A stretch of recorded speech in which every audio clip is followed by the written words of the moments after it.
ഞാനും നീയും ഒന്നാണേ. ഭാഗം 22. ബെഡെല്ലാം കുടഞ്ഞു വിരിച്ചു കൊണ്ടുനിന്ന മയൂരിയുടെ കയ്യിൽ വന്ന് ഒരാൾ വലിച്ചു കൊണ്ടുപോകുന്നത് തിരിഞ്ഞു നോക്കിയ മയൂരി സൂര്യനാണ് എന്ന് കണ്ടതും തിരിഞ്ഞ് വാഷ്റൂമിലേക്ക് നോക്കി. ഭവ്യ കണ്ടോ എന്നാണ് അവൾ നോക്കിയത്. ഇതെങ്ങോട്ടേ പോകുന്നതിൻ്റെ ഇടയിൽ അവൾ ചോദിക്കുന്നുണ്ട്. സൂര്യൻ അവളെയും കൊണ്ട് മുകളിലെ പടികൾ കയറി. അപ്പോഴാണ് അവൾ ഇതിന് മുകളിലേക്ക് കയറാം എന്ന് മനസ്സിലായത്. അവിടെ ചെന്നതും അവൻ ഒരു ഡോറ് തുറന്നു. അതിലേക്ക് മയൂരിയെയും കൊണ്ട് കയറി ഡോറടച്ചു. ഇതെന്താ സൂര്യൻ സാർ കാണിക്കുന്നേ? അവൾ ചോദിച്ചു. ഞാനൊന്നും കാണിച്ചില്ലല്ലോ, അവൻ പറഞ്ഞുകൊണ്ട് അവളുടെ അടുത്തേക്ക് നടന്നു. അവൻ വരുന്നതനുസരിച്ച് അവൾ പിന്നിലേക്ക് പോകുന്നുണ്ട്. ഞാൻ പോട്ടെ, അവിടെ മാനസിയും ഭവ്യയും എല്ലാം എന്നെ അന്വേഷിക്കും, അവൾ പറഞ്ഞു. അന്വേഷിച്ചോട്ടെ. അതെ, ഒരു കാര്യം പറയാനുണ്ട് എനിക്ക്, അവൻ പറഞ്ഞു. എന്താ സാർ? അവൾ ചോദിച്ചു. എനിക്ക് പറയാനുള്ളത് നീ ഇപ്പോൾ പറഞ്ഞതിൽ തന്നെയുണ്ട്. എന്ത്? അവൾ ചോദിച്ചു. ഞാൻ നിന്നെ ഇഷ്ടമാണെന്ന് പറഞ്ഞു, നീ തിരിച്ച് എന്നെ ഇഷ്ടമാണെന്ന് പറഞ്ഞു. നമ്മൾ വീട്ടിൽ പറയാൻ പോയപ്പോൾ വേണ്ട, കുറച്ചുകൂടി നമ്മൾ അടുത്തറിഞ്ഞിട്ട് മതി എന്ന് തീരുമാനിച്ചു അല്ലേ? സൂര്യൻ ചോദിച്ചു. അതെ, അവൾ പറഞ്ഞു. ഇപ്പോൾ ഞാൻ നീ ഇഷ്ടപ്പെടുന്ന നിന്റെ പുരുഷനും ഞാൻ ഇഷ്ടപ്പെടുന്ന എൻ്റെ പെണ്ണുമാണ്. അപ്പോൾ എന്നെ സാറേ എന്നാണോ വിളിക്കേണ്ടത്? അവൻ ചോദിച്ചു. ഞാൻ പിന്നെ എന്താ വിളിക്കേണ്ടത്? അവൾ ചോദിച്ചു. അത് നിന്റെ ഇഷ്ടം. നിനക്ക് സാർ എന്നുള്ള ഈ വിളി ഒഴിച്ച് മറ്റെന്ത് വേണമെങ്കിലും എന്നെ വിളിക്കാം, അവൻ പറഞ്ഞു. അത് പിന്നെ ഏത് പിന്നെ എന്ന് ചോദിച്ചുകൊണ്ട് അവൻ അവളുടെ അടുത്തേക്ക് ചെന്നതും പെട്ടെന്ന് അവൾ ഒരു വിൻഡോയിൽ ചെന്ന് തട്ടി നിന്നു. സൂര്യൻ അവളുടെ ഇടതുവശത്ത് ആ വിൻഡോയിൽ കൈവച്ചു. അവൾ വലതുവശത്ത് കൂടി നീങ്ങാൻ പോയതും സൂര്യൻ അവിടെയും കൈവച്ചു. ഇപ്പോൾ അവൻ്റെ രണ്ട് കൈകൾക്കിടയിലും അവൾ നിൽക്കുകയാണ്. അവളുടെ മുഖം താഴ്ന്നു. പറയ്, എന്താ എന്നെ വിളിക്കാൻ പോകുന്നത്? അത് എനിക്കറിയില്ല എന്താ വിളിക്കേണ്ടതെന്ന്. സൂര്യേട്ടൻ, അത് വിളിച്ചാൽ മതി. അറിയാലോ, ഏട്ടൻ എന്ന് വിളിക്കാൻ എനിക്ക് സഹോദരിമാർ ആരുമില്ല. ഉള്ളവരെല്ലാം ഏട്ടത്തിമാരാണ്. അവർ എന്നെ സൂര്യൻ എന്നൊക്കെയാണ് വിളിക്കുന്നത്. പിന്നെ അമ്മ വീട്ടുകാരും അച്ഛൻ വീട്ടുകാരും എല്ലാവരും ഉണ്ടെങ്കിൽ ആർക്കും എൻ്റെ അടുത്ത് വന്ന് സംസാരിക്കാനുള്ള ഒരു ധൈര്യക്കുറവുണ്ട്. ഞാനങ്ങനെ ആരുമായിട്ടും അത്ര പെട്ടെന്ന് കൂട്ടാവുന്ന കൂട്ടത്തിലല്ല. ഒരു അകൽച്ച ഇട്ടാണ് ഞാൻ എല്ലാവരോടും സംസാരിക്കാറ്. അതുകൊണ്ട് ആരും സൂര്യേട്ടൻ എന്ന് എന്നെ വിളിക്കാറില്ല. താൻ വിളിച്ചു കേൾക്കാൻ ഒരാഗ്രഹം. അവൻ പറഞ്ഞതും അവൾ മുഖമുയർത്തി അവനെ നോക്കി. വിളിക്കോ? അവൻ ചോദിച്ചു. അവളൊന്ന് മൂളി. എന്നാ വിളിച്ചേ, കേൾക്കട്ടെ. അവൾ മുഖമുയർത്തി അവൻ്റെ കണ്ണുകളിലേക്ക് നോക്കി. സൂര്യേട്ടാ എന്ന് അവൾ പതിയെ വിളിച്ചു. അവളുടെ ആ വിളിയിൽ അവൻ്റെ കണ്ണുകൾ വിടരുന്നതും അവൻ്റെ ചുണ്ടിൽ ഒരു പുഞ്ചിരി വിരിയുന്നതും അവൾ കണ്ടു. മയൂരി അത്രയും അടുത്ത സൂര്യനെ കാണുകയായിരുന്നു. നല്ല വിടർന്ന കണ്ണ്, കട്ടി മീശ, ഡ്രിം ചെയ്ത് നിർത്തിയിരിക്കുന്ന താടി, മീശക്കുള്ളിൽ ഒളിപ്പിച്ചു വച്ചിരിക്കുന്നത് പോലെയുള്ള ഇളം പിങ്ക് നിറമുള്ള മനോഹരമായ ചുണ്ട്. ഡ്രിം ചെയ്ത താടിക്കിടയിലൂടെ ചുണ്ടിനടിയിലുള്ള ഒരു മറുക് കാണാം. അവളുടെ കണ്ണുകൾ തൻ്റെ മുഖത്ത് ഓടി നടക്കുന്നത് കണ്ടതും അവൻ അവളെ തന്നെ നോക്കി നിന്നു. എന്താ ഇങ്ങനെ നോക്കുന്നേ? അവൻ ചോദിച്ചു. ഒന്നുമില്ല എന്ന് പറഞ്ഞ് അവൾ തലയണക്കി. പറയേ. അത് ഞാൻ ഇത്രയും അടുത്ത് ഇതുവരെ കണ്ടിട്ടില്ലല്ലോ, അതുകൊണ്ടാണ്, അവൾ പറഞ്ഞു. എന്നിട്ട് ഇപ്പോൾ കണ്ടപ്പോൾ എന്ത് തോന്നുന്നു? എന്ത് തോന്നാൻ? പ്രത്യേകിച്ചൊന്നും തോന്നുന്നില്ല. ഒന്നും തോന്നുന്നില്ലേ? അവൻ ചോദിച്ചു. ഇല്ല, അവൾ പറഞ്ഞു. എന്നാ ഇത്രയും അടുത്ത് കണ്ടപ്പോൾ എനിക്ക് തോന്നുന്നുണ്ട്, അവൻ പറഞ്ഞു. എന്ത്? അത് പറയാൻ പറ്റില്ല, കാണിച്ചു തരട്ടെ. അത് അവൻ പറയുമ്പോൾ അവളുടെ മുഖത്തിന് അടുത്ത് വന്നാണ് പറഞ്ഞത്. അവൻ്റെ ശ്വാസം അവളുടെ കവിളിൽ പതിക്കുന്നത് പോലെ തോന്നി. വേണ്ട. അതെന്താ വേണ്ടാത്തത്? എനിക്ക് പോകണം. പോകാം, ഞാൻ പറഞ്ഞതിന് മറുപടി പറ. എനിക്ക് ഇത്രയും അടുത്ത് കണ്ടപ്പോൾ ഒരു കാര്യം തോന്നുന്നുണ്ട്. അത് പറയട്ടെ? അവൻ പറയുന്നത് കേൾക്കുമ്പോൾ അവളുടെ കണ്ണുകളിലെ പിടച്ചിലും ചുണ്ടുകളിലെ വിറയലും ചുണ്ടുകൾക്ക് മുകളിൽ വിയർപ്പ് പൊടിയുന്നതും ശ്വാസം പിടിച്ചുള്ള നിൽപ്പും ഉമിനീരിറക്കുന്നതും എല്ലാം അവനൊരു കൗതുകത്തോടെ നോക്കി. ഇവിടെ നിന്ന് പോണോ അല്ലെങ്കിൽ ഇങ്ങനെ തന്നെ നിൽക്കണോ? അവൻ ചോദിച്ചു. പോണം, അവൾ പറഞ്ഞു. എന്നാ ഞാൻ പറയട്ടെ? അവൻ ചോദിച്ചു. അവളൊന്ന് മൂളി. എനിക്ക് മൂളൽ ഇഷ്ടമല്ല എന്ന് ഞാൻ പറഞ്ഞിട്ടുണ്ടേ. വായ തുറന്ന് മറുപടി പറ. ഞാൻ അത് പറയണോ വേണ്ടയോ? അവൻ വീണ്ടും ചോദിച്ചു. പറയണം, അവൾ പറഞ്ഞു. ഈ മനോഹരമായ ഈ നീളൻ മൂക്കിൽ ഒരു മൂക്കുത്തി. നല്ല ഭംഗിയായിരിക്കും എൻ്റെ പെണ്ണിനെ കാണാൻ.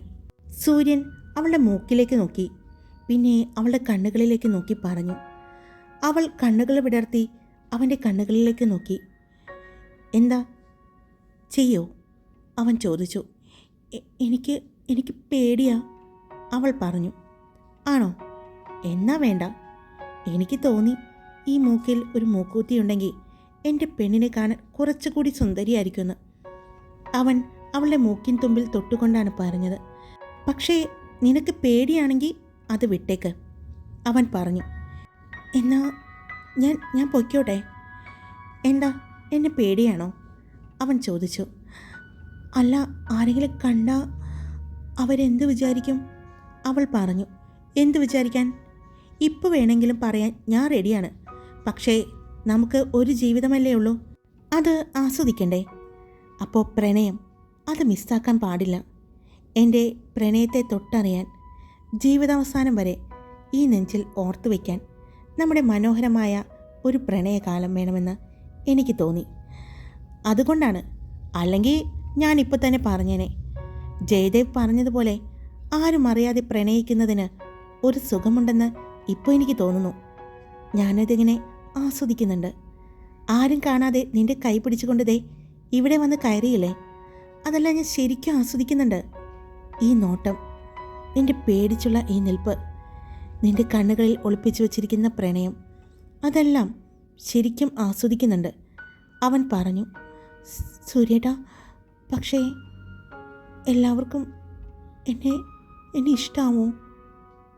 ഞാൻ എൻ്റെ അച്ഛൻ്റെ സ്വന്തം മകളല്ലാന്നറിയുമ്പോൾ, ഞാൻ ആകാശിൻ്റെ ഒപ്പം വീട്ടിൽ നിന്നും ഇറങ്ങി വന്നതാണെന്നറിയുമ്പോൾ എന്നെ അവരിഷ്ടപ്പെടുമോ? പിന്നെ സൂര്യേട്ടൻ്റെ ഭാര്യയായിട്ട് സ്വീകരിക്കുമോ? അവൾ ചോദിക്കുമ്പോൾ അവളുടെ കണ്ണുകൾ നിറയുന്നത് അവൻ കണ്ടു. അതിലവന് ചെറിയ സന്തോഷവും അതോടൊപ്പം അവളുടെ കണ്ണുകൾ നിറയുന്നത് കൊണ്ടുള്ള ഒരു വിഷമവും തോന്നി. തന്നെ അവൾ ഇഷ്ടപ്പെടുന്നതിൻ്റെ തെളിവാണ് ഇപ്പോൾ ചോദിച്ച ചോദ്യം. അവളുടെ കണ്ണുകൾ നിറഞ്ഞതും അതാണ് അവനെ സന്തോഷിപ്പിച്ചതെങ്കിൽ, അവളുടെ കണ്ണുകൾ നിറഞ്ഞപ്പോൾ മനസ്സിലെവിടെയോ ഒരു വേദന തോന്നി. താൻ സ്നേഹിക്കുന്നവരുടെ കണ്ണുകൾ ഒന്ന് നിറയുന്നത് പോലും സൂര്യനാരായണന് ഇഷ്ടമല്ല. അപ്പോഴാണ് പാട്ടിലൂടെ അവളുടെ ശബ്ദത്തെ സ്നേഹിച്ച് പിന്നീട് ആരാണെന്ന് കണ്ടെത്തിയപ്പോൾ മുതൽ അവളെക്കുറിച്ച് ഓർക്കാത്ത ഒരു ദിവസം പോലും തൻ്റെ ജീവിതത്തിൽ കടന്നു പോയിട്ടില്ല. അതിൻ്റെ പേര് പ്രണയമാണെന്ന് തിരിച്ചറിഞ്ഞപ്പോൾ, അവളും തന്നെ ഇഷ്ടപ്പെടുന്നുണ്ട് എന്നറിഞ്ഞപ്പോൾ, ഈ ലോകത്ത് ഏറ്റവും കൂടുതൽ താൻ സ്നേഹിക്കുന്നത് അവളെയാണെന്ന് തോന്നി. അങ്ങനെയുള്ള അവളുടെ കണ്ണുകൾ നിറയുന്നത് തനിക്ക് എങ്ങനെ സഹിക്കാൻ പറ്റും? നിന്നെ വിവാഹം കഴിക്കാൻ പോകുന്നത് ആരാണ്? ഞാനോ എൻ്റെ വീട്ടുകാരോ? സൂര്യൻ ചോദിച്ചു. സൂര്യേട്ടൻ ആണല്ലോ. അപ്പോൾ ഞാൻ ഇഷ്ടപ്പെട്ടാൽ മതി നിന്നെ, ഞാൻ മനസ്സിലാക്കിയാൽ മതി നിന്നെ. മറ്റാരും നിന്നെ മനസ്സിലാക്കണമെന്നോ അറിയണമെന്നോ ഞാൻ ആഗ്രഹിക്കുന്നില്ല. പക്ഷേ ഒരു കാര്യം ഞാൻ പറയാം, നിന്നെ എൻ്റെ വീട്ടുകാർ സ്വീകരിക്കും, സ്നേഹിക്കും, ഈ സൂര്യനാരായണൻ്റെ ഭാര്യയായിട്ട് തന്നെ. അവളുടെ കണ്ണുകളിലേക്ക് നോക്കി ഉറച്ച ശബ്ദത്തിൽ പറയുന്ന അവനെ അവൾ പ്രണയത്തോടെ സ്നേഹത്തോടെയാണ് നോക്കിയത്. സൂര്യ! അപ്പോഴാണ് പുറത്തു നിന്നുള്ള സൂര്യ എന്നുള്ള ജയദേവിൻ്റെ വിളി കേൾക്കുന്നത്. എടാ, നീ ഇവിടെയുണ്ടോ? ജയദേവ് വാതിലിൽ മുട്ടിക്കൊണ്ട് വിളിക്കുന്നുണ്ട്. സൂര്യൻ ദേഷ്യത്തോടെ കണ്ണുകളടച്ചു. അവൻ്റെ മുഖത്തെ ആ ദേഷ്യം മയൂരിക്ക് മനസ്സിലാകുന്നുണ്ടായിരുന്നു. അത് കണ്ടതും അവളുടെ ചുണ്ടിൽ ഒരു പുഞ്ചിരി വിരിഞ്ഞു. അവൻ കണ്ണു തുറന്നു നോക്കുമ്പോൾ ചിരിയോടെ നിൽക്കുന്ന അവളെ കണ്ടതും, എന്തിനാ ഇപ്പൊ ചിരിച്ചേ? എൻ്റെ അടുത്ത് നിന്ന് രക്ഷപ്പെട്ടു എന്ന് കരുതിയാണോ? അവൻ ചോദിച്ചതും അവൾ ഇല്ല എന്ന് രണ്ട് ഭാഗത്തേക്കും തലയണക്കി. വീണ്ടും സൂര്യ എന്നുള്ള ജയദേവൻ്റെ വിളി കേൾക്കുന്നുണ്ട്. ഇവനെ ഞാൻ ഇന്ന് തന്നെ സിംഗപ്പൂർക്ക് അയക്കും, നോക്കിക്കോ എന്ന് പറഞ്ഞ് സൂര്യൻ നടക്കാൻ തിരിഞ്ഞതും പെട്ടെന്ന് മയൂരി അവൻ്റെ കയ്യിൽ പിടിച്ചു. അവൻ അവളെയും അവൻ പിടിച്ച കയ്യിലേക്ക് നോക്കി. വേണ്ട, പാവല്ലേ, കാണാതെ അന്വേഷിച്ച് വന്നതായിരിക്കും, അവൾ പറഞ്ഞു. അവൾ പറയുന്നത് ശ്രദ്ധിച്ച സൂര്യൻ പെട്ടെന്ന് അവൾ പിടിച്ച ആ കയ്യിൽ പിടിച്ച് വലിച്ചു. അവൾ അവനിലേക്ക് ചേർന്നു. പെട്ടെന്നുള്ള അവൻ്റെ ആ ഒരു പ്രവൃത്തി പ്രതീക്ഷിക്കാതിരുന്ന മയൂരി നേരെ അവൻ്റെ നെഞ്ചിലേക്കാണ് വന്നു വീണത്. അവളുടെ മുഖം അവൻ്റെ നെഞ്ചിൽ വന്ന് മുട്ടി. അവൾ നെഞ്ചിൽ നിന്നും പതിയെ മുഖമുയർത്തി അവനെ നോക്കി. നമ്മുടെ മനോഹരമായ ഈ നിമിഷങ്ങൾ കൊളമാക്കിയവനെ ഞാൻ പിന്നെ പൂവിട്ട് പൂജിക്കാം.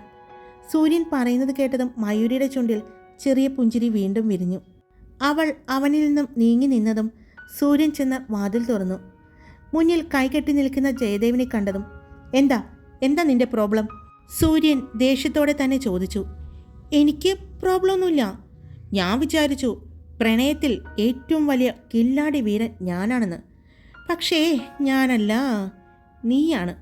നിന്റെ ശിഷ്യത്വം സ്വീകരിക്കാൻ വേണ്ടി വന്നതാ ഞാൻ, ജയദേവ് പറഞ്ഞു. പറയുക മാത്രമല്ല, പറഞ്ഞുകൊണ്ട് അകത്തേക്ക് കയറുകയും ചെയ്തു. അവിടെ നിൽക്കുന്ന മയൂരിയെ കണ്ടതും സോ ഫാസ്റ്റ്, ഒരു പ്രത്യേക ഈണത്തിൽ ജയദേവൻ പറഞ്ഞതും മയൂരി പതിയെ നടന്ന് പുറത്തേക്ക് പോയി. പോകുന്ന വഴി അവൾ തിരിഞ്ഞ് സൂര്യനെ നോക്കി പുഞ്ചിരിച്ചുകൊണ്ട് പടികൾ താഴേക്ക് ഇറങ്ങിയത്. നിനക്ക് എന്തിൻ്റെ കേടാ എൻ്റെ ജയ? മര്യാദക്ക് ആ പെണ്ണിനോടൊന്ന് സംസാരിക്കാൻ കിട്ടുന്ന അവസരം കൂടി അവൻ കളഞ്ഞിരിക്കുന്നു. എന്നിട്ട് എന്നോട് പ്രണയിക്കാൻ ക്ലാസ് എടുക്കാൻ വന്നിരിക്കുന്നു. എൻ്റെ മനോഹരമായ പ്രണയ നിമിഷങ്ങളാണ് നീ കുളമാക്കി കളഞ്ഞത്. സൂര്യൻ ദേഷ്യപ്പെട്ടു. നീ ദേഷ്യപ്പെടല്ലേടാ, ഞാനിപ്പോൾ വന്നില്ലെങ്കിലേ നിന്നെ അന്വേഷിച്ച് ആ ആർച്ച അവിടെ നടക്കുന്നുണ്ട്. അവൾ ഇങ്ങോട്ട് കയറി വരും എന്ന് തോന്നിയപ്പോഴാണ് ഞാൻ നിന്നെ അന്വേഷിച്ച് ആദ്യം വന്നത്. ജയൻ പറഞ്ഞത് കേട്ടതും സൂര്യൻ, അവൾ എന്തിനാ എന്നെ അന്വേഷിക്കുന്നത്? അതോ, ഉച്ചയ്ക്ക് നമ്മൾ പുറത്തു പോകുന്ന കാര്യം പറഞ്ഞില്ലേ, അവൾക്കും കൂടെ വരണമെന്ന്. ഇപ്പോൾ തണുപ്പൊന്നും ഒരു കുഴപ്പമില്ല, ഞാനും വരട്ടെ കൂടെ എന്നൊക്കെ ചോദിച്ചുകൊണ്ട് എൻ്റെ അടുത്തേക്ക് വന്നു. ഞാൻ പറഞ്ഞു സൂര്യനാ തീരുമാനിക്കുന്നതെന്ന്. ദേ ജയ, ഞാനൊരു കാര്യം പറഞ്ഞേക്കാം. ഞാൻ പോകുന്നത് എന്തിനാണെന്ന് നിനക്കറിയാലോ? അറിയാം, പ്രൊജക്റ്റിന് പറ്റിയ ഇൻറ്റീരിയർ ഡിസൈൻസ് കുറച്ച് മോഡലുകൾ നോക്കാനല്ലേ, ജയദേവ് പറഞ്ഞു. അത് മാത്രമാണോ? സൂര്യൻ ചോദിച്ചു. പിന്നെന്താ, നീ ഇത് മാത്രമേ എന്നോട് പറഞ്ഞിട്ടുള്ളൂ, വേറെന്തെങ്കിലും കാര്യമുണ്ടോ? ജയദേവ് ചോദിച്ചു. ഉണ്ട്, എനിക്ക് എൻ്റെ പെണ്ണിനോട് കുറച്ചു നേരം സംസാരിക്കാൻ കിട്ടുന്ന അവസരം നീയായിട്ട് കളഞ്ഞാ നിന്നെ ഞാൻ കൊണ്ടുപോകില്ല. മാനസയും കൂട്ടി ഞങ്ങളെല്ലാവരും കൂടി പോകും. അയ്യോ, അങ്ങനെയൊന്നും പറയല്ലേ, അങ്ങനെയൊന്നും ചെയ്യല്ലേ. ഞാൻ ഒരു പ്രശ്നത്തിനും നിൽക്കില്ല. ഞാൻ പറഞ്ഞില്ലേ, ഞാനിപ്പോൾ ആ കാലത്തി ആർച്ച ഇങ്ങോട്ട് കയറി വരുന്നതിന് മുമ്പ് ഞാൻ വന്നതാ. ഞാൻ വന്ന് നിങ്ങളെ രക്ഷിക്കുകയല്ലേടാ ചെയ്തത്, ജയൻ പറഞ്ഞു. നിന്റെ രക്ഷ എനിക്ക് വേണ്ട, എനിക്കറിയാം എന്ത് ചെയ്യണമെന്ന്. എന്നെയും അവളെയും രക്ഷിക്കാൻ എനിക്കറിയാം, സൂര്യൻ പറഞ്ഞു. നിനക്കറിയാലോ? അപ്പോൾ എന്നെയും എൻ്റെ പെണ്ണിനെയും കൂടി ഒന്ന് രക്ഷിച്ചേക്കണേ, ജയദേവൻ പറഞ്ഞതും അതിന് അവളെ രക്ഷിക്കാൻ നീയുള്ളപ്പോൾ ഞാൻ എന്തിനാ രക്ഷിക്കാൻ നിൽക്കുന്നത്? സ്വന്തം പെണ്ണിനെ, സ്നേഹിക്കുന്ന പെണ്ണിനെ രക്ഷിക്കേണ്ടത് അവളെ സ്നേഹിക്കുന്ന പുരുഷനാ, അല്ലാതെ അതിന് മറ്റൊരാളുടെ സഹായം തേടുകയല്ല വേണ്ടത് എന്ന് പറഞ്ഞുകൊണ്ട് സൂര്യൻ അവിടെ നിന്നും ഇറങ്ങിപ്പോയി. അല്ല, ഇപ്പോൾ ഇവനെന്തിനാ എന്നോട് ദേഷ്യപ്പെട്ടത്? അവർ രണ്ടുപേരും ഈ റൂമിൽ എന്തെടുക്കായിരുന്നു? അതിന് ഞാൻ വന്നത് തടസ്സമായതിൻ്റെ ദേഷ്യമാണോ അവൻ തീർത്തത്? ജയദേവ് നിന്ന് ആലോചിച്ചു. അല്പസമയം കഴിഞ്ഞ് അവൻ താഴേക്ക് ചെല്ലുമ്പോൾ ഡാർക്ക് ബ്ലൂ ട്രാക്ക് പാൻറ്റും ബ്ലൂ ടീഷർട്ടും ഇട്ട് അതിൻ്റെ മുകളിൽ ഒരു ജാക്കറ്റ് ഇട്ടിട്ടുണ്ട്. പക്ഷേ സിബ് തുറന്നിട്ടിരിക്കുകയാണ്. ഒരു കാലിൽ മറുകാൽ കയറ്റി വെച്ചുകൊണ്ട് ഫോണിൽ എന്തൊക്കെയോ നോക്കിക്കൊണ്ട് ഇരിക്കുകയാണ് സൂര്യൻ.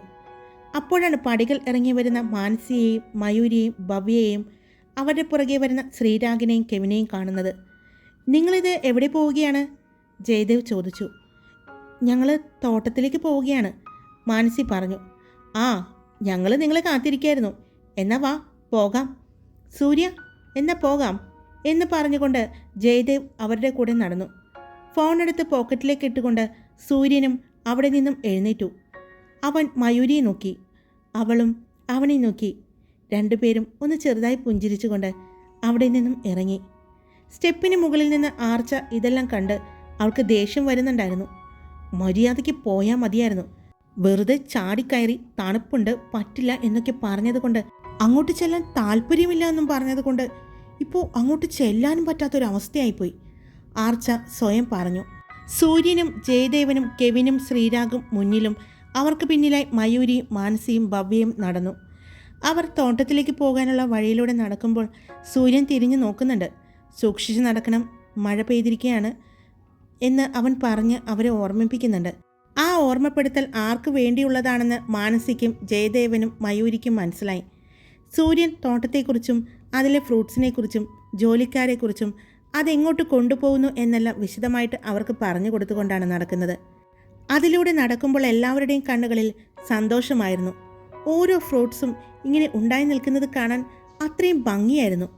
അതിനിടയ്ക്ക് സൂര്യൻ ഓറഞ്ചും മറ്റും പറിച്ച് അവരുടെ കയ്യിലേക്ക് കൊടുക്കുന്നുണ്ട്. അവർ അതും കഴിച്ചുകൊണ്ടാണ് നടക്കുന്നത്. നല്ല മധുരമല്ലേ? നമ്മുടെ നാട്ടിലേക്ക് വന്ന് വാങ്ങിക്കഴിക്കുമ്പോൾ ഇത്രയും രുചി ഉണ്ടാകാറില്ല. അത് കഴിച്ചുകൊണ്ട് ഭവ്യ പറഞ്ഞു. അതിന് നീ കാശ് കൊടുത്ത് ഫ്രൂട്ട്സ് വാങ്ങി കഴിക്കാറുണ്ടോ? ശ്രീരാഗ് അവളെ കളിയാക്കിക്കൊണ്ട് പറഞ്ഞു. നീ പോടാ, ഞാൻ ഇടയ്ക്കൊക്കെ കഴിക്കാറുണ്ട്. പിന്നെ എനിക്കെന്തോ ഈ വില കൂടിയ ഫ്രൂട്ട്സിനോട് ഒരിഷ്ടവുമില്ല, അവൾ പറഞ്ഞു. ആണോ? എന്നാ ഇവിടെ റെഡ് ബെറി ഉണ്ട്, അത് ഭയങ്കര വിലയാ. മോൾ അത് വാങ്ങി കഴിക്കണ്ട കേട്ടോ.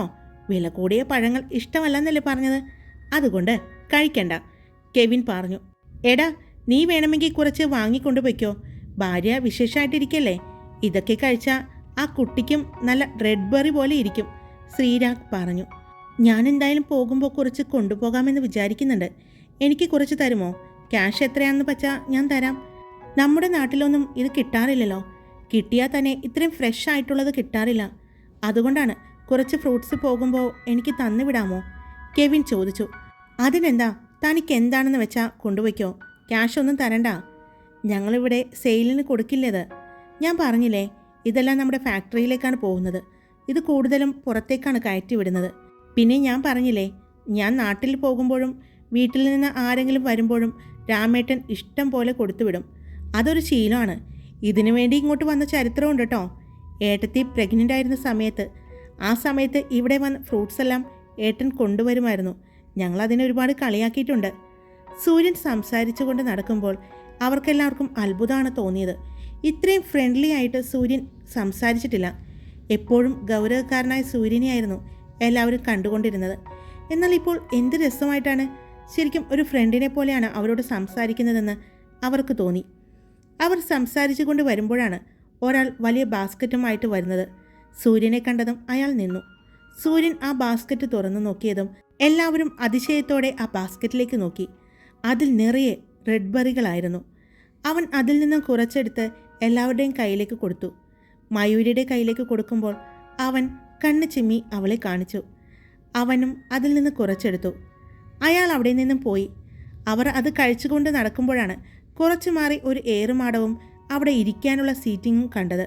അവിടെ നിന്നും പോയ വീട്ടുകാരെല്ലാം അവിടെ ഇരിക്കുന്നുണ്ട്. ഇവരിവിടെ ഇരിക്കുകയായിരുന്നോ? നിങ്ങൾ ഇത്രയും നേരമായിട്ട് ഇവിടെ എത്തിയതേ ഉള്ളോ?